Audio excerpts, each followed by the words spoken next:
Halo teman-teman semuanya, kami dari mahasiswa UIN Sumatera Utara, Fakultas Ekonomi dan Bisnis Islam, jurusan Ekonomi Islam akan memberikan materi tentang peran nalar atau akal. Nah teman-teman, di sini ada Ridwan Azhari Lubis, Rafika Azwina, Bintang Akbar Azhari, dan Laila Nur Fadilah yang akan memberikan materinya. Baiklah teman-teman, silakan didengarin ya.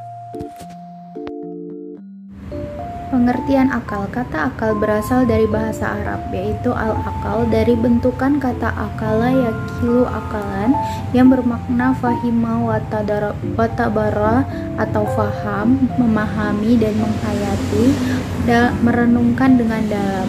Akal merupakan kelebihan yang diberikan oleh Allah Subhanahu wa taala kepada manusia.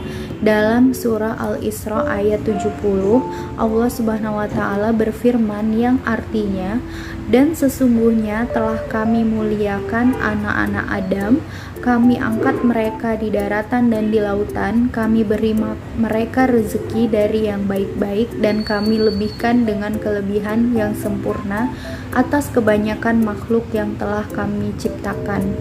Quran surah Al-Isra ayat 70. Nah, dari ayat tersebut dapat dikatakan bahwa akal merupakan kelebihan yang diberikan Allah Subhanahu wa taala kepada manusia dan sekaligus menjadi faktor pembeda antara manusia dengan makhluk lainnya. Agar akal dapat memiliki fungsi yang maksimal, maka diperlukan pemandu atau pembimbing dalam Islam. Yang menjadi pemandu atau pembimbing akal adalah Al-Quran dan As-Sunnah. Tanpa adanya bimbingan dari Al-Quran dan As-Sunnah, maka akal menjadi tidak berfungsi. Baik, materi selanjutnya ialah peran akal dalam Islam. Adapun peran akal dalam Islam diantaranya adalah sebagai berikut. 1. Sebagai syarat mempelajari ilmu pengetahuan. Akal merupakan syarat untuk mempelajari ilmu pengetahuan. Syekh Ibnu Taimiyah mengatakan, akal merupakan syarat dalam mempelajari semua ilmu. Ia juga mengatakan bahwa ilmu ini merupakan syarat untuk menjadikan semua amalan itu baik dan sempurna, dan dengannya ilmu dan amal menjadi lengkap. Namun, untuk mencapai itu semua, akal bukanlah sesuatu yang dapat berdiri sendiri, tapi akal merupakan kemampuan dan kekuatan dalam diri seseorang, sebagaimana kemampuan melihat yang ada pada mata. Maka, apabila akal itu terhubung dengan cahaya iman dan Al-Quran, maka itu ibarat cahaya mata yang terhubung dengan cahaya matahari. Baik, selanjutnya ialah yang kedua, sarana untuk memahami kebenaran. Akal merupakan sarana untuk memahami kebenaran. Tidak sedikit ayat-ayat dalam Al-Quran yang menegaskan bahwa akal merupakan sarana untuk memahami kebenaran mutlak dari Allah. Salah satu ayat yang dimaksud adalah surah Al-Baqarah ayat 44 yang artinya, "Mengapa kamu suruh orang lain mengerjakan kebajikan, sedangkan kamu melupakan diri atau kewajibanmu sendiri? Padahal kamu membaca Alkitab, maka tidaklah kamu berpikir." Quran surah Al-Baqarah ayat 44. Baik, selanjutnya yang ketiga, sarana untuk berpikir. Akal juga digunakan sebagai sarana untuk berpikir. Adapun yang menjadi objek kajiannya adalah ayat-ayat kauniyah. Terdapat lebih dari 750 ayat dalam Al-Quran yang menunjukkan agar manusia diminta untuk dapat memikirkan berbagai gejala alam sebagai upaya untuk lebih mengenal Tuhan melalui tanda-tandanya. Salah satu ayat yang dimaksud adalah surah Al-Baqarah ayat 164 yang artinya, "Sesungguhnya dalam penciptaan langit dan bumi, silih bergantinya siang dan malam, bahtera yang berlayar di laut membawa apa yang berguna bagi manusia, dan apa yang Allah turunkan dari langit berupa air, lalu dengan air itu dia hidupkan bumi sesudah mati keringnya, dan dia sebarkan di bumi dan segala jenis hewan dan pengisaran angin dan awan yang dikendalikan antara langit dan bumi. Sungguh terdapat tanda-tanda keesaan dan kebesaran Allah bagi kaum yang memikirkan." Quran surah Al-Baqarah ayat 164. Selanjutnya yang keempat, syarat utama taklif atau kewajiban pembebanan dalam syariat. Akal merupakan syarat yang harus ada dalam diri manusia untuk dapat menerima taklif atau beban syariat dari Allah Subhanahu wa taala. Namun, bagi syariat ini tidak berlaku bagi mereka yang tidak memiliki akal, seperti orang gila. Rasulullah Shallallahu Alaihi Wasallam bersabda, pena diangkat atau dibebaskan dari 3 golongan. Yang pertama ialah orang yang tidur sampai ia bangun. Yang kedua, anak kecil sampai mimpi basah atau baligh. Dan yang ketiga adalah orang gila sampai ia kembali sadar atau berakal. Hadis riwayat Abu Daud. Syekh Albani mengatakan bahwa hadis ini sahih. Selanjutnya yang kelima, sebagai alat dan kendali bagi seorang mukmin. Fungsi akal adalah pengendali bagi seorang mukmin. Rasulullah Shallallahu Alaihi Wasallam bersabda, setiap sesuatu memiliki alat dan kendalinya. Alat dan kendali bagi seorang mukmin ialah akalnya.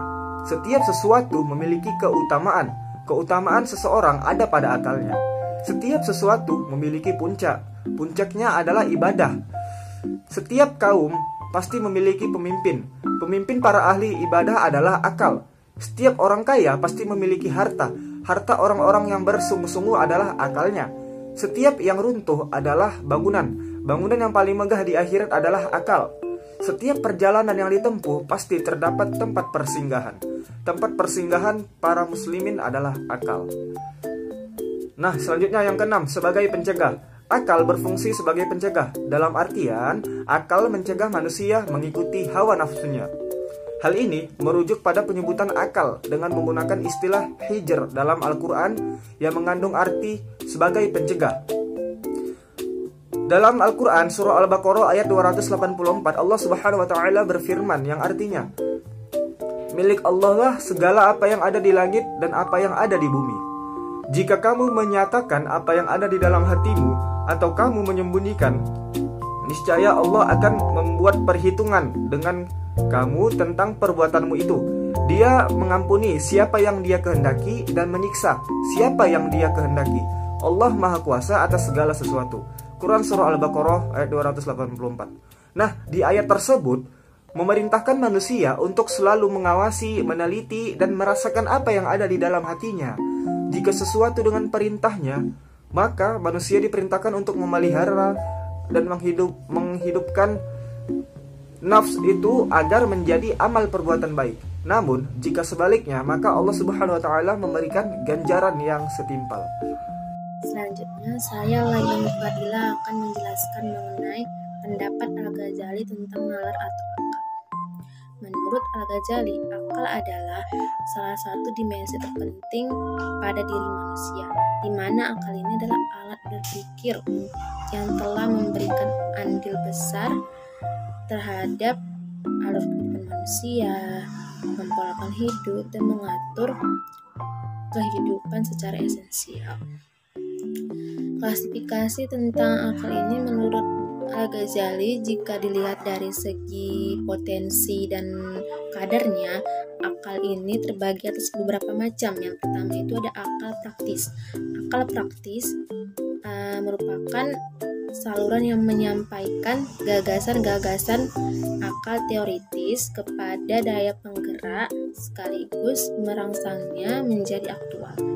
Akal praktis ini berfungsi untuk menggugah dan menggerakkan anggota tubuh secara praktis untuk melakukan kepentingan. Kerja akal praktis ini hasilnya terlihat lebih efisien dalam wujud dan geraknya.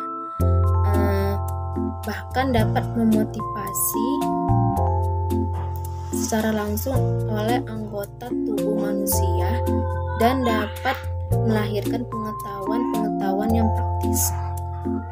Pengetahuan yang berasal dari akal praktis ini biasanya hanya terbatas dengan apa yang ada di hadapan kenyataan yang ada. Seterusnya disesuaikan dengan kebutuhan jiwa manusia.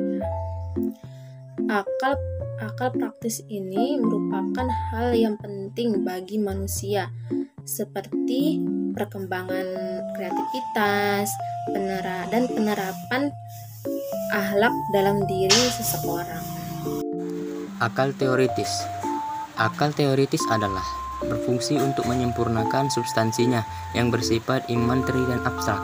Kumpulan pengetahuan yang didapatkan melalui akal teoritis tersebut hasilnya dikategorikan sesuai dengan peningkatan dan pembagian dari akal-akal teoritis itu sendiri.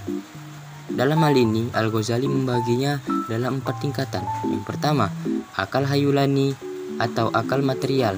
Akal ini berguna untuk memahami dan mengetahui tentang kenyataan-kenyataan materi yang ada secara mendasar. Maka, untuk mendapatkan kebenaran, akal hayulani ini harus melalui indera. Karena materi merupakan akal pertama untuk mengetahui lebih lanjut tentang hakikat sesuatu. Yang kedua, akal naluri. Akal ini bekerja dan berfungsi setelah manusia mengetahui sejumlah ilmu-ilmu dasar yang a priori. Akal ini berupaya untuk mengetahui tentang hakikat di balik kenyataan-kenyataan yang ada. Usaha untuk mendapatkan kebenaran di luar kenyataan materi merupakan hasil kerja akal naluri. Melalui akal naluri, pengetahuan manusia akan melaju lebih jauh dari pengetahuan dasarnya dan memberi keyakinan akan kebenaran yang diperolehnya. Yang ketiga, akal aktif atau akal aktual. Akal ini berfungsi untuk memperoleh pengetahuan-pengetahuan yang tidak diragukan lagi kebenarannya. Akal ini dapat mengetahui beberapa pengetahuan teoritis sehingga ia mampu menampilkan kembali bentuk-bentuk rasional yang diketahui. 4. Akal mustafad. Akal ini menurut Al-Ghazali fungsinya lebih jauh dibandingkan akal-akal sebelumnya. Bahkan menurut Al-Ghazali akal mustafad ini digolong akal tingkat tinggi. Al-Ghazali menjelaskan bahwa melalui akal ini manusia mampu mengetahui dan mengenal sesuatu serta sekaligus sanggup menghubungkan diri dengan akal kesepuluhan atau akal pedal. Potensi daya akal mustafad ini cukup besar. Bahkan ia menyerupai prinsip-prinsip wujud semesta. Jadi, kesimpulannya ialah ilmu pengetahuan diperoleh manusia adalah dengan akal. Adanya akal merupakan penghargaan yang sangat tinggi diberikan Allah kepada manusia. Melalui potensi akal sekaligus telah mampu melahirkan hakikat ilmu bagi dirinya. Sanggup menundukkan serta melahirkan nuansa baru, mengatur dan menemukan harmonisasi dalam kehidupan. Merenungkan sesuatu dan menarik pelajaran atau iktibar dari kejadian-kejadian yang dilihat dan dialaminya. Dengan akal, manusia mempunyai ilmu dan kepekaan terhadap sosial. Karena itu, manusia harus berpikir sesuai dengan petunjuk Al-Quran. Baiklah teman-teman semuanya, terima kasih sudah mendengarkan materi yang telah kami sampaikan. Semoga semua teman-teman bisa mendapatkan ilmu yang bermanfaat dan berguna. Terima kasih, sampai jumpa.